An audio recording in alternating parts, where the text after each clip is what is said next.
नमस्कार, आपको बहुत बहुत प्यार। मेरा नाम आरिफ शहडोली। बुरा मना मानो, आ गई होली। जी हाँ, अब हंसाने आएगी कवियों की टोली। और हमारे पास तो है हास्य व्यंग्य की गोली, जो हम आपको खिलाएंगे। तो आप देखते रहिए और सुनते रहिए मुझको। हाँ तो दोस्तों, कभी कभी हास्य कैसे पैदा हो जाता है मैं आपको बताना चाहूंगा, और हंसी कैसे आ जाती है। कब अभी पिछले दिनों नोटबंदी हुई तो मैंने सोचा कि ये हुआ है क्या भाई। तो मैंने मन ही मन सोचा, तो आइए मैं आपको कुछ समझाता हूं, आपको कुछ बताता हूं। काला और सफेद क्या है? काला और सफेद क्या है, आइए समझते हैं। हंसी आए तो हंसते हैं। काला और सफेद क्या है, आइए समझते हैं। हंसी आए तो हंसते हैं। दो रंग होते हैं, काला और सफेद, आइए समझते हैं दोनों में क्या है भेद। दो रंग होते हैं, काला और सफेद, आइए समझते हैं दोनों में है क्या भेद। एक सफेद जिसे हम जिताते हैं, एक सफेद जिसे हम जिताते हैं और संसद में पहुंचाते हैं, वो जैसे ही काले कमांडो से घिर जाता है, हवाला और घोटाला में गिर जाता है। हमारे गांव की सड़क पहले होती थी मिट्टी की, काली मिट्टी या लाल मिट्टी। जैसे ही उसमें काली डामर चढ़ जाती है, वो भी भ्रष्टाचार की भेंट चढ़ जाती है। इसी तरह पुराने जमाने में लोग अपने धन को दीवारों पे छिपाया करते थे, जहां पीछे से चोर सेंध लगाया करते थे। अब भाई बैंक में लोग पैसा जमा करने लगे और वहीं अपना पैसा दिखाने लगे। तो दोस्तों, काला और सफेद क्या है अब सबके समझ में आ रहा है, क्योंकि सबके समझ में आने के बाद कुछ ना कुछ होने जा रहा है। तो आप समझ गए होंगे ये काला और सफेद क्या है, इसमें भेद क्या है। तो बुरा न मानो होली है, बुरा न मानो होली है, और हम लेके आए हैं हास्य व्यंग्य की गोली है। तो अब हम दूसरी गोली आपके सामने लेके आएंगे। मुंबई के में रहते हैं, तो मुंबई में जो हमारे मित्र हैं जो संघर्ष करते हैं, उनके बारे में कुछ पंक्तियां लिखी हैं कि कितने सपने लेके वो आते हैं। गांव का छैला लेके थैला, गांव का छैला लेके थैला, ट्रेन में बैठा थोड़ा ऐठा। गांव का छैला लेके थैला, ट्रेन में बैठा थोड़ा ऐठा, फिल्मी फैक्टर बनने एक्टर। अब साहब जब वो यहां आ गया तो क्या हुआ, चटाई लोटा रूम छोटा, हालत जंगी पैसे की तंगी, हक्के बक्के लोकल धक्के। किसी ने कहा जिम करो, जिम करने से बॉडी बनती है और बहुत अच्छा रोल मिलेगा, तो जिम का डंबल डायलॉग में फंबल। जो थे एक्टर कास्टिंग डायरेक्टर। फिर दोस्तों, जो ऑडिशन हमारे यहाँ होते हैं वो किस तरह के होते हैं उसके बारे में आप देखिए। लाइफ फास्ट हुआ कास्ट, लाइफ फास्ट हुआ कास्ट, झटका तगड़ा भाला पकड़ा। जो ऑडिशन ज्यादातर इसी के लिए होते हैं कि बड़ा हीरो काम कर रहा है, उसके पीछे 4 लोग खड़े होने वाले हैं, वो कैसे होने चाहिए, उनके लिए ऑडिशन करो भाई। तो झटका तगड़ा भाला पकड़ा, किस्मत को मां जिंदगी हो मां, फिल्मी फैक्टर बनने एक्टर, गांव का छैला लेके थैला। फिर साहब आप किसी बड़े व्यक्ति से मिल जाएं तो उसमें कैसे हास्य उत्पन्न होता है, देखिए। सेमिनार में मिले एक डायरेक्टर, सेमिनार में मिले एक डायरेक्टर, वहां मिला उन्हें एक एक्टर। एक्टर बोला नमस्ते सर, डायरेक्टर सुन के गए डर, बोले भागो भागो स्ट्रगलर।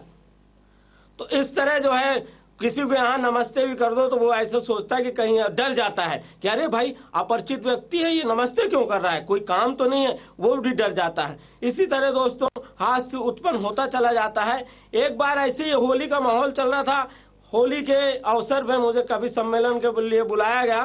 क्रांतिकारी कविता हास्य व्यंग्य की कविता लिखा करता था, तो बोले भैया कुछ ऐसे इश्क पे प्यार पे भी सुनाओ। अब मेरी समझ में नहीं आ रहा था मैं क्या सुनाऊं, तो मैंने यूं ही एक बार, क्या था क्या तूने बनाया मुझे, क्या था क्या तूने बनाया मुझे, क्या था क्या तूने बनाया मुझे, जमीन से उठाकर आसमां पे लाया तूने मुझे, मेरे महबूब मेरी मोहब्बत का क्या सिला दिया तूने, चौराहे पे अपने भाइयों से खूब पिटवाया तूने मुझे। तो इस तरह हमने सुनाई, हालांकि लोगों ने वाह वाह की। और दोस्तों क्योंकि मैं अनुभव की कविता लिखता हूं और अनुभव की अभिव्यक्ति को करता हूं, तो ऑफिस ऑफिस घूमता हूं, अपनी मस्ती में झूमता हूं, कभी गिरता जमीन पर मैं, कभी फलक को चूमता हूं। एक बार, आजकल चुटकुलाबाजी भी कवियों में काफी हो रही है, तो एक बार ऐसे ही मैंने भी एक चुटकुला पे कुछ लिख दिया। चौराहे पे एक नट अपनी कला दिखा रहा था। चौराहे पर एक नट अपनी कला दिखा रहा था। चोरों को वो बहुत भा रहा था। चोरों को आ गई नट की अदा, चोरों को भा गई नट की अदा, वो उस पे हो गए फिदा। उन्होंने उसे अपने चोरी के ग्रुप में भर्ती कर लिया और एक चोरी का मौका दिया। वो सब के सब 14वीं मंजिल में चढ़ गए, चोर तो नीचे उतर गए। चोरों ने कहा, भाई नट भाई तुम भी नीचे आओ। तो नट बोला, ऐसे तो मैं गिर जाऊंगा, पहले ढोल बजाओ तब तो नीचे आऊंगा। तो ऐसे नट भाई वो तो उसी में अभ्यस्त था कि जब ढोल बजेगी तभी हम आएंगे। कभी कभी ऐसा होता है हमारे जीवन में। होली है, होली का माहौल चल रहा है, आप सबको शुभकामना देने के लिए हम यहाँ उपस्थित हुए हैं। तो जो एक नियति होती है, कब आपके बीच कौन आ जाए, कैसे आ जाए, तो ये किसका दाना पानी कहाँ लिखा है, यह आज तक किसी को नहीं दिखा है। किसका दाना पानी कहाँ लिखा है, यह आज तक किसी को नहीं दिखा है। सत्य का राजा कहलाया था जो कभी, वो भी चौराहे पर एक दिन बिका है। सत्य का राजा कहलाया था जो कभी, वो भी चौराहे पर एक दिन बिका है।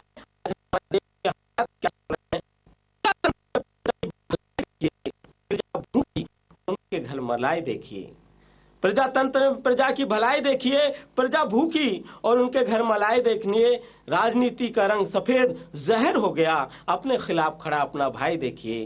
गंजे हैं इनके नाखून भी बढ़े, इनके लिए खुदा का खुदाई देखिए। आरिफ कहे देखना है तो देखिए, इनके अतीत की गहराई देखिए, इनके अतीत की गहराई देखिए। और क्या हालत हो गए हमारे यहाँ के, पीने का पानी नहीं मिलता फव्वारा चौराहे पर, पीने का पानी नहीं मिलता फव्वारा चौराहे पर। भय के मारे डरे निगाहें इत्वारा चौराहे पर, भय के मारे डरे निगाहें इत्वारा चौराहे पर। सारे देश को इनकी चिंता, जितने भी नेता हैं, राजनीतिज्ञ हैं, सबको गरीबों की चिंता है। गरीबी हट जाएगी, अच्छे दिन आ जाएंगे, ये सबको चिंता है। लेकिन जो ना गरीब कि गरीबी हट रही है, ना अच्छे दिन आ रहे हैं, तो सारे देश को इनकी चिंता, फिर भी गुमनाम रहे आरिफ। सबको सब सुख दे घूमे बन बंजारा चौराहे पर। आज भी गरीब बंजारा बन के चौराहे पे घूम रहा है, और सबको, किसी को बंगला मिल जा रहा है, किसी को बड़ी लाल बत्ती मिल जा रही है। गरीब और गरीबी वहीं बनी हो जा रही है। अब इस स्थिति में हम और लिखना चाह रहे थे, और हम आपको बताना चाह रहे हैं कि होली का माहौल है। हास्य व्यंग्य कैसे उत्पन्न हो जाता है कि ऐसे में एक दिन जा रहा था, कोई मछलियों को दाना खिलाता, कोई मछलियों को ही खाता है। जब तू एक है विधाता, तो ये दो चेहरे क्यों बनाता है। तो बड़ी स्थितियां हमारी गंभीर हो जाती है। आज क्या है, होली का माहौल चल रहा है, होली है, होली हम सब मना रहे हैं, हमारी प्राचीन परंपरा है। और होली के अवसर पर पुराने समय पे जितनी एकता और अमन और भाईचारे के साथ हम सब होली मनाते थे, रंग लगाते थे, खेलते थे, कूदते थे, वो माहौल है। तो बुरा न मानो होली है। हम लोग उस समय बहुत बड़े बड़े पंपलेट भी बनाया करते थे, और लोगों के ऊपर एक दिन क्या है उनकी कुछ कमियां भी गिनाया करते थे, लेकिन कोई बुरा नहीं मानता था, क्योंकि हम कहते थे आ गई हमारी टोली है, बुरा न मानो होली है, बुरा न मानो होली है, लेके आए हम हास्य व्यंग्य की गोली है, बुरा न मानो होली है। और होली का माहौल चल रहा है, और होली के अवसर पर हम आपके बीच कविता पाठ के लिए आज आए थे। बहुत बहुत धन्यवाद।